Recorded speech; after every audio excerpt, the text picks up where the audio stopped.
Hi, my name is Ella Beverly, and this is my impromptu speaking. So today I chose a quote, "True friends are families, which you can select."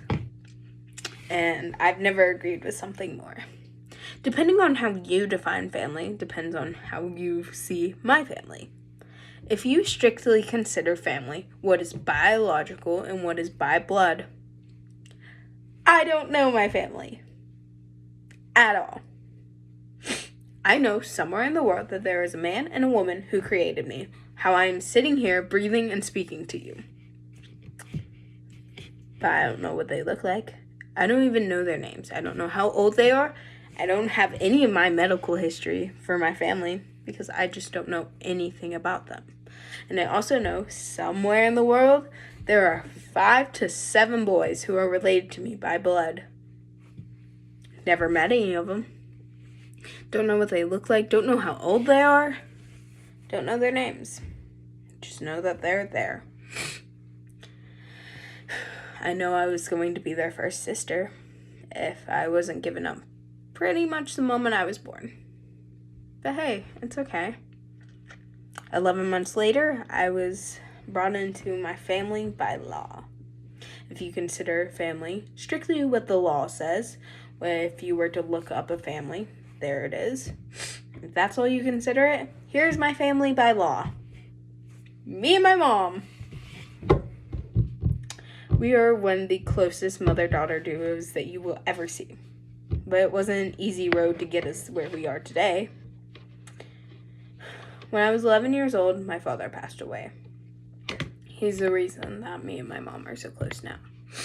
We were heartbroken, stricken with grief, and just had to rely on each other. But when my father passed away, I lost the majority of my extended family. All my aunts, my uncles, cousins, and grandparents were all on my dad's side. So when he passed away, when the will was read, I no longer was by law considered family to them. But I still consider them my family. And this is where one of the 4 groups of my by-choice family comes in. First group is my old family. By law, we used to be family, but we are no longer. So I shouldn't consider them family, right? Wrong. I do. They made up my childhood. They are who I was family with for so many years. I can't just give them up. So whether I still see them or talk to them or have anything to do with them, I still consider them family, even though the law says that I don't have to, even though my mom says that I shouldn't. It doesn't matter. They are still my family.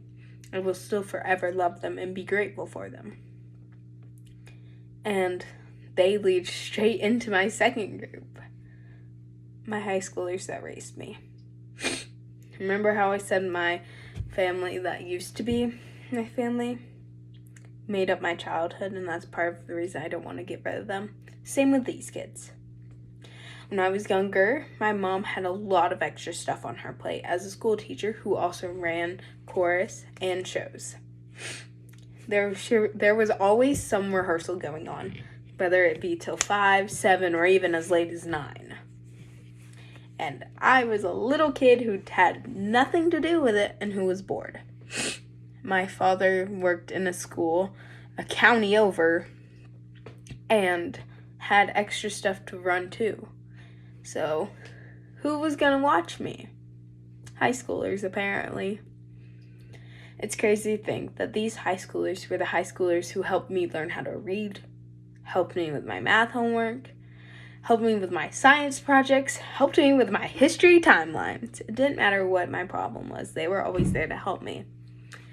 And they also made sure I was fed, I got enough sleep, that I was getting everything that I needed as a growing child, even though they had no reason to, other than my mom asked them. They didn't have to say yes. They could have just said, no thank you, and then moved on. But they didn't. And it's crazy to think that I've kept in touch with some of these high schoolers for so many years now. And some of them I'm still as close to. One of them, who was a junior when I was 5 years old, is now making my prom dress for my junior prom this year. It's crazy how times have changed, but yet we're still there for each other. But it's not just them. There are friends I've had since I was 2 years old, which brings me into my next group for my by choice family. My old friends. My friends I've had since I was 2, 5, 6, 7 years old. We were so little, we just assumed we're besties now. We're gonna be friends forever. But some of us haven't. Some of us have grown apart. But I still would consider them my family because they made up my childhood. They made me who I am today. And I would do simply anything for them if they came up to me and asked of it. But not only are there those friends, I also have newer friends who I still consider my family because they have helped me get through thick and thin. They have been there for me no matter what I've been going through. And I'm forever grateful for them as well. And I have friends who don't even live in the same state as me. Technology has created this amazing opportunity for my generation to make friends that don't live near us. I have friends that live 5, 7, 9 hours away, and I would still consider them my family. Because family, in my opinion, is who helps you grow, who shapes your personality, who makes you who you are. And my by choice family, that's all they've done. And they've always been there for me. They've always been there to support me. And I'm forever grateful for them. And that's why I choose them to be my family. Thank you. I hope you enjoyed.